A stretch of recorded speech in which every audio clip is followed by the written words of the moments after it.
The other thing that was going on in this country at the time was a sort of new religious revivalism. This religious revivalism was different than ones before because this religious revivalism was based in fundamentalism. Fundamentalism in Christianity is a movement that teaches that the Bible is God's creation and it is completely and utterly literal, and no matter what it says, it is always right. There are no other interpretations of the Bible. It is always correct, and it is literal. This is a guy named Billy Sunday who kind of led this revival, and here is a picture of him preaching to huge audiences wherever he went. He was also on the radio. This fundamentalism became a national movement, which sort of cultivated in a trial where a high school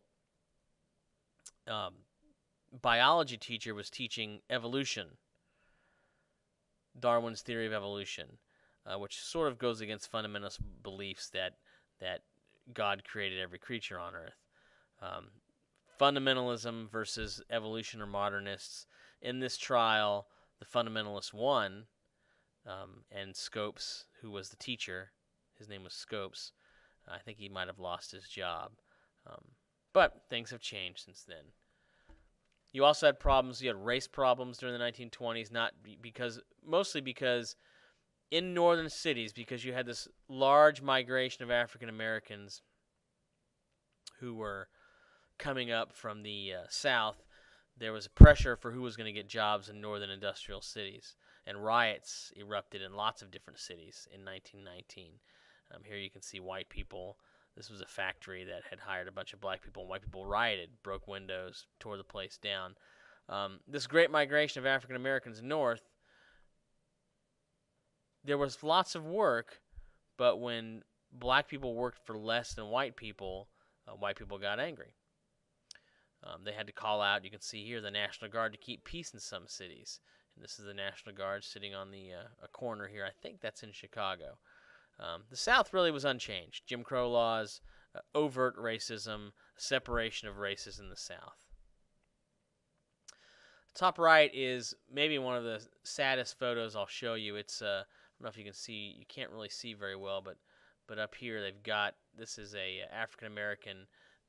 This crowd has chased him, and I think he gets beat to death in this photo. But these things really happen up north. Remember, just because the black people were running away from the racism of the South, they didn't find freedom and opportunity in the North. There was still racism, still segregation. Not as bad as the South, but it was still there. In some parts of the North, it might have even been worse. Changing the slide. The Ku Klux Klan had a revival during this period. I don't know if you can see in this picture, but this is a Klan march. This is a women's Klan with that dude, but and this is the Capitol building in Washington, D.C. This is a national march for the Ku Klux Klan in Washington, D.C. You can also see the trolley tracks down the middle of the street. So the Klan became very popular again. Indiana actually had more people living in the state as a percentage of the state's population who were members of the Klan than any other state in the country. And at this time, the Grand Wizard of the Ku Klux Klan national movement lived in Indianapolis, was actually arrested, controlled the state house, the Ku Klux Klan did, for a time in Indiana. The governor answered to the Klan, to the Grand Wizard and the Ku Klux Klan. The FBI arrested this guy because he took an underage girl across state lines without her parents' permission, and he was arrested, and that's what finally broke the power of the Klan in Indiana. But later on in the 1920s, the Klan died down, particularly because civil rights groups like the NAACP were becoming more popular and more active and doing a better job of getting their message out about stopping discrimination and stopping racism. Changing the slide. This is Marcus Garvey. Marcus Garvey wanted to separate the races. He didn't want whites and blacks living together. Marcus Garvey encouraged black business owners he encouraged blacks to go shop at businesses owned by blacks. He had his own corporation. He ran his corporation out of Harlem in New York City. We're going to stop this part and go on to part 3 here in a second.